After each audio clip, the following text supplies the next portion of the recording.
The Watcher House, the true story of an invisible nightmare. In the realm of American horror, the villain doesn't always wear a mask or carry a knife. Sometimes, the true monster is unseen, unheard, and lives right next door. This is the story of 657 Boulevard in Westfield, New Jersey, a street that was supposed to be the American dream, but quickly became a nightmare from which one family could never wake up. The year was 2014. Derek and Maria Broaddus, an insurance executive and a homemaker, purchased this stunning 6-bedroom, 1905 shingle-style house for over $1.3 million. It was more than a house. It was Maria's childhood town. It was permanence. It was the perfect place to raise their 3 young children. They poured their savings, their hopes, and their future into this address. But just 3 days after closing, before they could move a single piece of furniture, the dream shattered. Derek went to check the mail, and there, among the bills and flyers, was a thick, cream-colored envelope. It was addressed simply to the new owner. The first letter opened with a sinister, welcoming tone. It began, "Dearest new neighbor at 657 Boulevard, allow me to welcome you to the neighborhood." But that warmth was a razor-thin veneer. The letter quickly turned dark, laying claim to a history that stretched back decades. My grandfather watched the house in the 1920s, and my father watched in the 1960s. It is now my time. I have been put in charge of watching and waiting for its second coming. The author, who signed off only as the Watcher, treated the Broaddus family like trespassers on sacred ground. The letter questioned their presence, asking, "Do you know what lies within the walls of 657 Boulevard? Why are you here?" The terror was already immense, but the Watcher then shifted the focus to the most vulnerable members of the family, the children. "Do you need to fill the house with the young blood I requested? Once I know their names, I will call to them and draw them to me." The Watcher even referenced the number of bedrooms facing the street, showing an intimate, horrifying knowledge of the home's layout. The Broadduses were forced into a terrifying realization. They were not just owners, they were targets, and they were being watched. The family was paralyzed. They refused to move in. The renovation was immediately put on hold.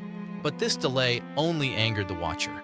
The letters continued to arrive, their tone growing aggressive, mocking their fear and their efforts to renovate.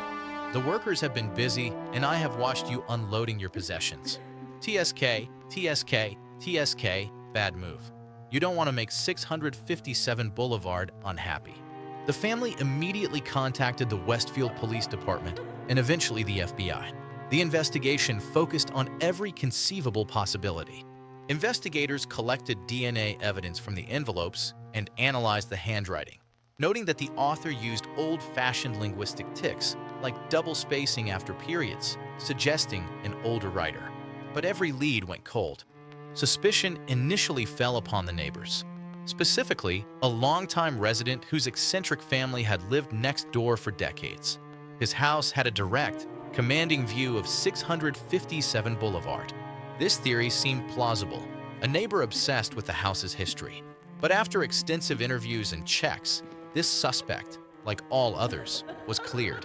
The DNA evidence, suggesting the sender may have been a woman, only deepened the mystery. The true horror of the Watcher case is not what happened inside the house, but the fact that nothing happened inside. The Broadduses never moved in. Their dream home had become an uninhabitable million-dollar prison. The financial and emotional toll was devastating. They were paying a hefty mortgage on a property they were too terrified to occupy. They attempted to sell the house, but the required disclosure of the terror letters scared off every single potential buyer. In desperation, the Broadduses filed a lawsuit against the previous owners, claiming they had failed to disclose that they had received at least one letter from the Watcher just before selling. This lawsuit dragged the private nightmare into a public spectacle, but ultimately failed to offer resolution. The family even considered tearing the house down and developing 2 new homes on the property, but the local planning board rejected the proposal. The house, it seemed, was truly cursed to remain an obsession. Years passed. The family rented the house to tenants, hoping to recoup some of their losses. But in 2017, a fourth, chilling letter arrived, addressed to the filth and the foul. It taunted the Broadduses for their attempts to sell and their lawsuit, even mentioning various tragedies that could befall them. It was clear the Watcher was still out there.